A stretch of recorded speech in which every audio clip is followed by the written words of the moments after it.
Hey guys, it's Kevin again. This is my review for The Flash, Season 1, Episode 13, The Nuclear Man. And wow, once again, guys, another amazing episode. This was by far the best episode of the season. The cliffhanger at the end of this episode is just huge. The stuff that happened in this episode is huge. There was some really funny stuff in this episode as well. A lot of great stuff with, Barry and Lynn and his, Barry and his personal life, which we'll get to. But let's just get into this episode because overall it was, as usual, just fantastic. And the Flash just keeps putting out fantastic episode after fantastic episode, and I love that. Which makes me think that every single week I'm like, am I going to get disappointed here? But I'm never disappointed. I love that about the show. So, let's just get into this episode. So, we start off with Barry getting ready for his date with Linda, and I love in the background we have this on Uptown Funk playing, and he's trying out different, suits and everything. He eventually sells the proper clothing. He super speeds to meet her, picking up a flower on the way. They go to a Mexican restaurant, and I really do like Linda. I think she's a very good girl for him. I think that they're very good together. They're cute together, and they're doing this thing where, they're at this Mexican restaurant, and they can see who's trying to eat the spicy food, and she ends up out-eating him, and basically, it's spicy food, and, to basically, he's, with, a spicy pepper and everything. That would totally be me. If I was on a date with a girl, she'd probably out-eat me as well. Because if I were to eat a spicy food, I would probably lose. But she goes to the bathroom, and Barry gets a call from Cisco about a robbery. And Barry points out that he's out on a date. He's like, "Hey, I thought this was really funny." He's out on a date, and Cisco guilts him into dealing with it. And Barry's back in a few seconds, and Linda comes back because he's basically just doesn't want to deal with Barry. So he's back in a few seconds. So Linda comes back and asks him what's next. They walk down the street. Linda asks why someone hasn't snatched Barry up yet. She gets a call from work and steps away to take it. Joe calls Barry to tell him they have a jumper. Barry speeds there, gets the man down, then returns to Linda. They arrive at her apartment. She kisses him, and then basically kisses him again to make sure, if she wants a second date, and assures Barry that, yeah, she'll want a second date. So I thought that was a good way to start the episode. I really do like the two of them together. They're very cute together, and I do like Linda with Barry.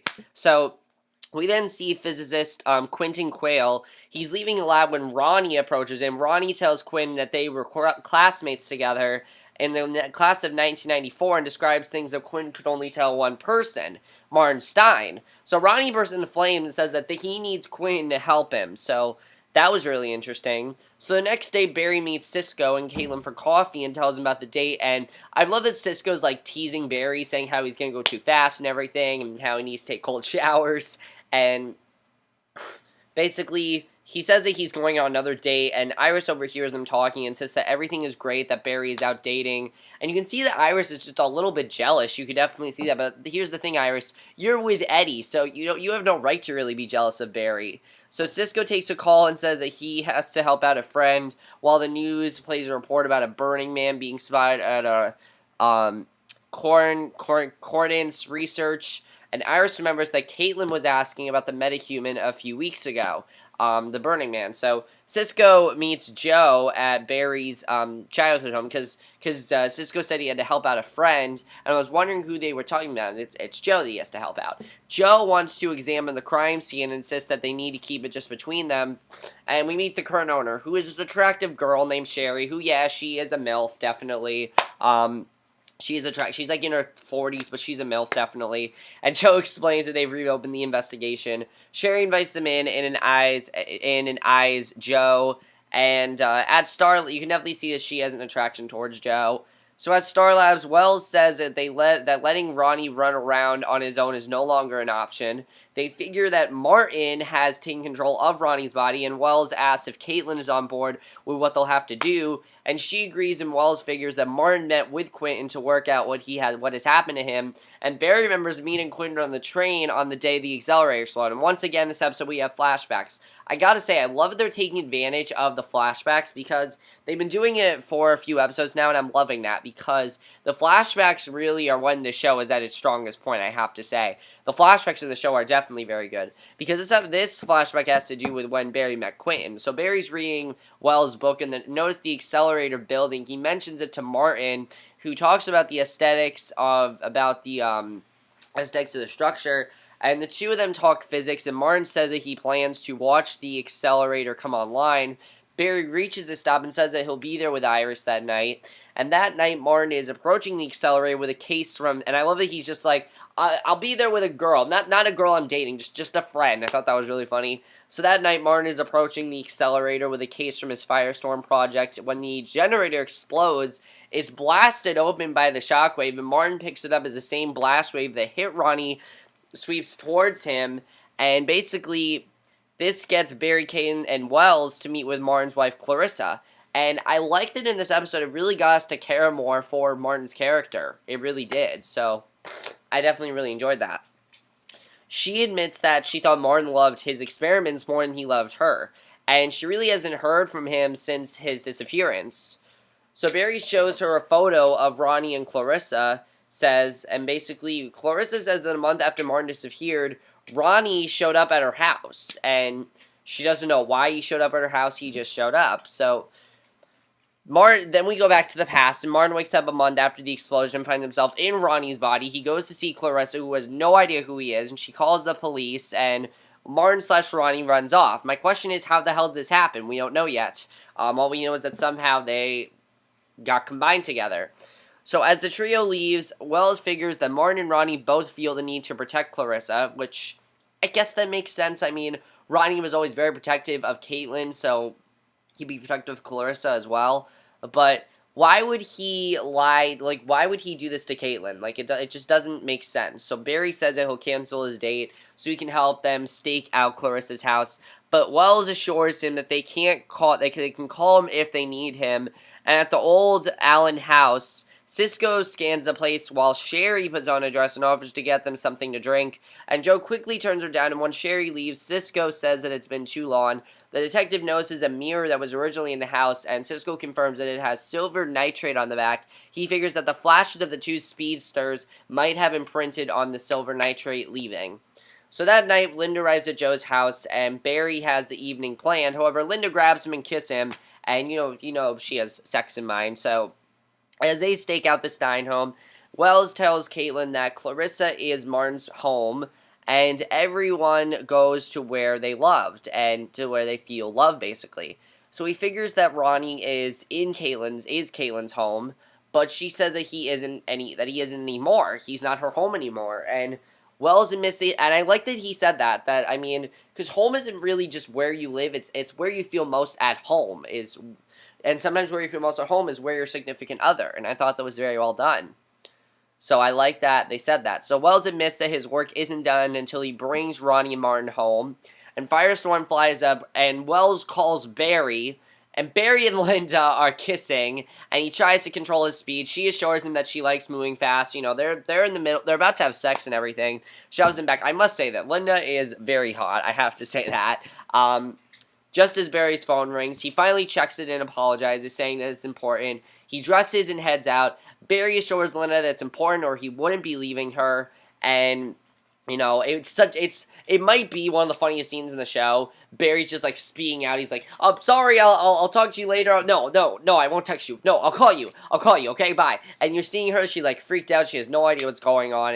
That was hilarious to see. So the Flash runs to Steinhouse, tries to get through on him, but Firestorm fires a bullet at him. The heroes dodge out of the way, but the fireball sets a car on fire while the Flash tries to grab him. Firestorm flies off into the sky, and Caitlin and Wells drive off in pursuit, and Firestorm finally blasts the Flash off and then grabs him just before he hits the ground. As he prepares to unleash another blast, Caitlin runs out, and Firestorm flies off. At the old Allen house, Joe sends Sherry to the movies, while Cisco develops the silver nitrate into 3D images. He advances it frame by frame, and Joe spots a blood splatter flying onto the wall. They pull off the wallpaper and find blood on the wall that belongs to one of the two speedsters that night.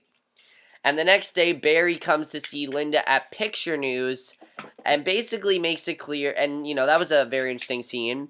So basically, Barry comes to see Linda at Picture News and makes it clear, and basically she makes it clear that Barry blew it off, and he assures her that he wants to be with her. But just as he gets a call from the scientist, Iris comes in as he goes, and Linda asks if Barry has ever dated before. When Linda points out that he's surprisingly good, Iris says that Barry has unreciprocated feelings for a girl, and suggests that Linda give him time. Why would you say that, Iris? Like, he does not have reciprocated feelings. He liked you, but he doesn't like you anymore. Like, it seems like Iris thinks that he likes her. I mean, it's annoying, but it's in this, her character's not annoying. It's just what's going on that's annoying. So, basically, Barry and Caitlin take Clarissa to the tracker that Barry planted on Firestorm the other night, and Martin/Ronnie doesn't want to talk to them. But he responds to his wife and says that Ronnie inside of him wants to be with Caitlin, and Clarissa assures him that the scientists can help him and begs her husband to let them, and Martin/Ronnie begs Caitlin and Barry to help them. So, that scene was just so huge to see. You know, Clarissa is begging him, and it's such a sad scene, because, I mean, Clarissa just wants her husband back. That's all she wants. She wants her husband back, and Caitlin wants Ronnie back. That's really all she wants. You feel bad for Clarissa, definitely. So back at Star Labs, Martin tries to develop a way to split himself apart from Ronnie. They give him a mixture of drugs that Caitlin came up with, and Martin/Ronnie calls her Kate, and she tells him not to call her that, and goes to run some tests. Linda calls Barry and says that she called the station and confirmed that he's taking personal time. And I like that she tells him that she's not mad, because she seemed mad, but she's not mad. She says she's not mad, but he knows that he's still up on Iris and they should call it, and Barry, of course, is upset at Iris, and he goes to see Iris and points out that she doesn't seem to want him with someone else, which is true. It seems like she just doesn't want him to be with anyone else, and basically, he says that he'll figure it out on his own, explains that he doesn't have feelings for Iris anymore. Neither one of them particularly are convinced of that, though, which is interesting. For me, though, I think that yes, I do like Barry and Iris together, and yes, I do want them together. But Barry, I want to see how it is with Linda. I like Linda's character. I think she's good for Barry. I like her overall. And no, I'm not someone who wants Barry and Caitlin. I really don't. I don't really want Barry and Caitlin, and I'm happy that they're not focusing on that, because I like Barry and Linda. I do. I want to see Barry with somebody else, and I think Linda's a perfect girl for him. I really do. At this point, yeah, she is a good girl for him.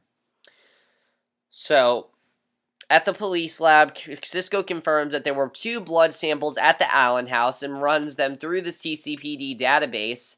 And Joe asks him to compare them to Harrison's blood and to keep it as secret. And Cisco doesn't believe it and says that Wells gave him a chance to change his life. Joe explains that everyone else says that a murder suspect isn't a person they know, but Cisco says that he's done being a cop at the moment and leaves because he's not a cop. Joe's the cop. And Caitlin tests Martin/Ronnie and has to talk to Ronnie.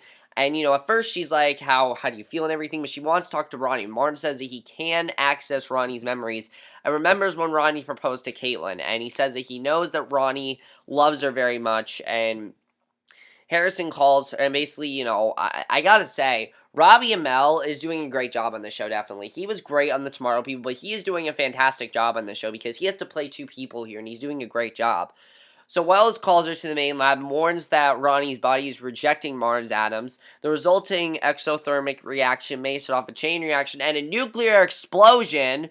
So Cisco enters the lab and is shocked to see his friend Ronnie. He goes to meet with the others, and Wells warns that the fight with the Flash accelerated the reaction, and they only have a couple of hours left. So the only way he knows to stop the reaction is to destroy the host body. The others disagree, but Wells figures that Ronnie and Martin would both agree. Caitlin asks Cisco and Barry to basically step out, and then tells Wells that she's not going to lose Ronnie again. And as Wells leaves, Cisco asks if he really thinks that they should kill Ronnie and Martin. Wells ignores him and goes on. So he doesn't care what he has to say at this point. So Barry checks on Martin and Ronnie, who admits that he overheard them arguing about whether to kill them, and he remembers meeting Barry on the train and how he said he was meeting with a girl. And Martin Ronnie tells Barry that the one thing that he's learned is that life is too short not to live. So a short time later, you know, I thought that was a good line overall. So a short time later, this scene was so good, honestly. If I liked a girl, I would have done the same thing that Barry did here. Barry goes to see Linda, assures her that he's not into anyone else. He threatens to eat the world's hottest pepper, and if she doesn't agree to go on another date, a hotter pepper than the one at the restaurant.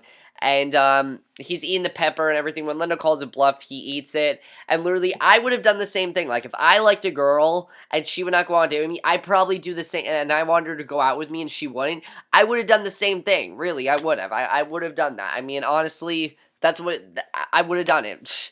So Linda helps him, and once he recovers, Barry promises not to let his job come between them again. Linda kisses him, and Iris watches it from her desk, and that was such a funny scene.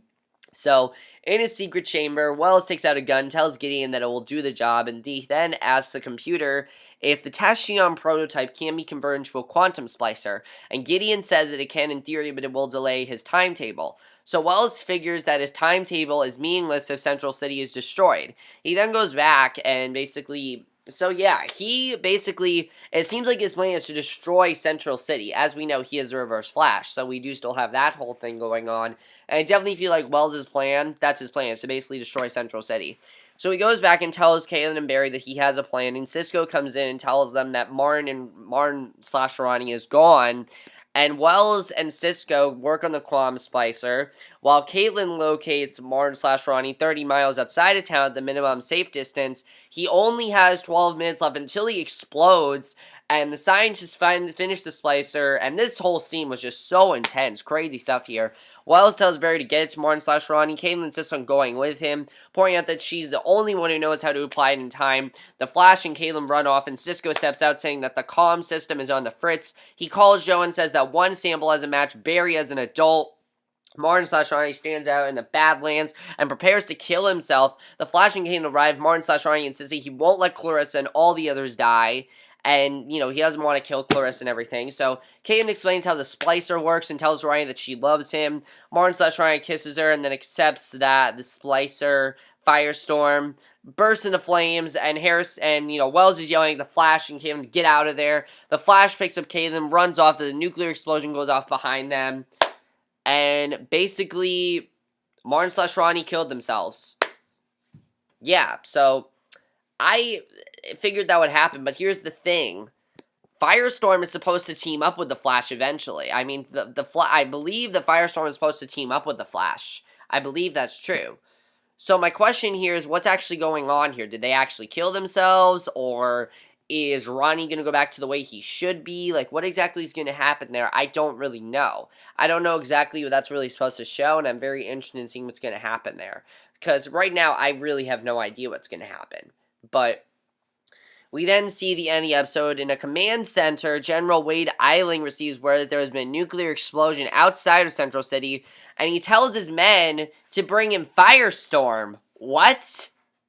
Firestorm just killed himself, so is there another Firestorm out there somewhere? What does that mean? I have no idea.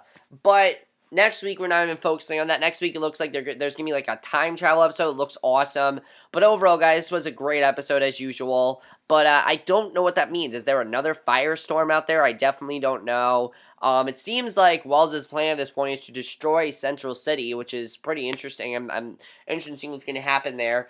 Barry and Linda, I really like those two together. I think they are very good together. I think Linda's the perfect girl for Barry. I really do like him with Linda. I do. I think that they're very good together. I definitely think that she's good for him. I think that I really do think, I just like them together. I do. I think that, even though I want him with Iris in the end, I want them to be endgame, which I do think they are endgame. I think that for right now, Linda's perfect for him. Because he needs someone other than Iris. Iris is with someone right now, so he needs someone other than her. And Linda's perfect for that. Really, she is. So I don't have a problem with Linda right now. As far as, as far as Wells goes, as I said, I said was going to end with Wells.